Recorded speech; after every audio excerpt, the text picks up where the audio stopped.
Do you ever feel like English is a giant wall you just can't climb? You study for hours, you learn the rules, but when it's time to speak, you freeze. What if the problem isn't your brain or your memory? What if the problem is just how you're doing it?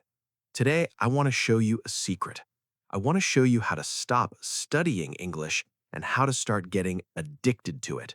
This isn't about working harder, it's about making English a natural, easy part of who you are. By the end of this video, English won't feel like a chore anymore. It will feel like a hobby you actually love. Most people fail at English because they treat it like a punishment. They sit in a quiet room with a heavy grammar book and try to memorize rules that feel boring. But let's be honest, our brains hate being bored. If you force yourself to do something, you will eventually quit. Think about the things you are addicted to, like scrolling through social media or watching your favorite show. You do those things because they give you a good feeling. To master this language, we have to flip the switch. We have to stop looking at English as a school subject and start seeing it as a tool. English is just a tool to help you talk to the world, watch movies, and share your ideas.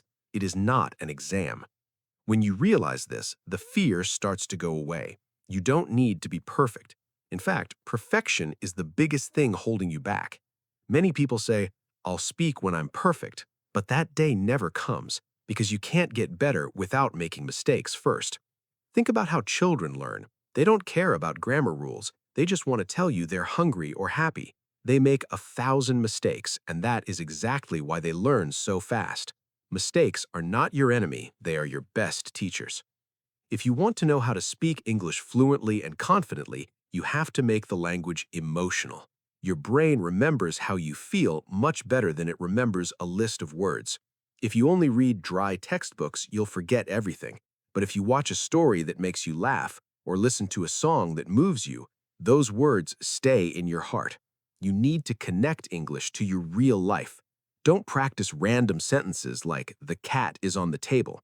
Instead, talk about your dreams, your morning routine, or even the things that make you stressed. When English is about you, you'll naturally want to use it more.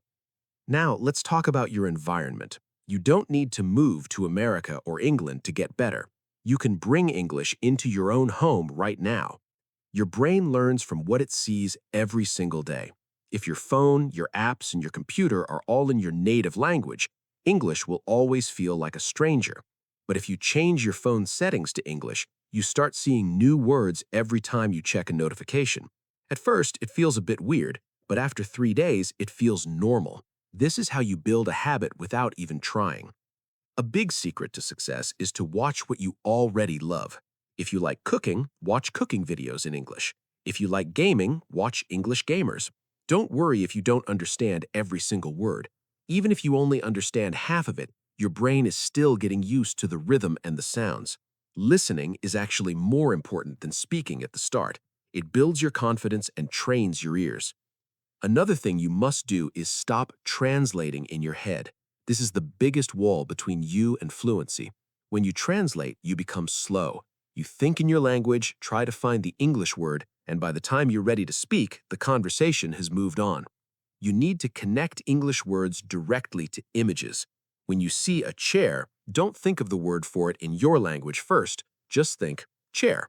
Start with small thoughts. Instead of thinking, "I'm hungry" in your native language, say it in English in your mind. This builds a direct path in your brain, and soon the words will just pop out of your mouth without any effort. I also want you to try something called shadowing. It sounds fancy, but it's very simple. You just listen to a native speaker and repeat exactly what they say right after they say it. Don't stop to think about the grammar. Just copy their speed, their tone, and their emotion. It's like playing a game. This is one of the fastest ways to improve your pronunciation and feel the flow of the language. Remember, long study sessions are often a waste of time. If you study for 3 hours on a Saturday and then do nothing for the rest of the week, you will forget everything. It is much better to do just 10 or 15 minutes every single day. This daily connection is what creates an addiction. Think of it like a chain. If you do a little bit today, you add a link. If you do it tomorrow, you add another. Your goal is never to break that chain. Even on days when you are tired or busy, just listen to one English song or think in English for 2 minutes. Small steps lead to massive results over time. You also need to reward yourself. Our brains love a pat on the back.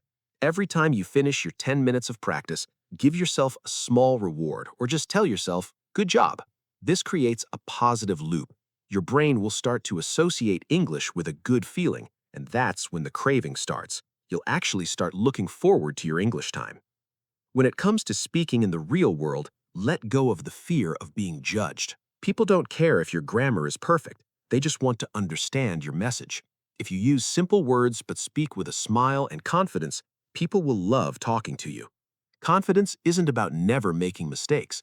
It's about being okay with making them.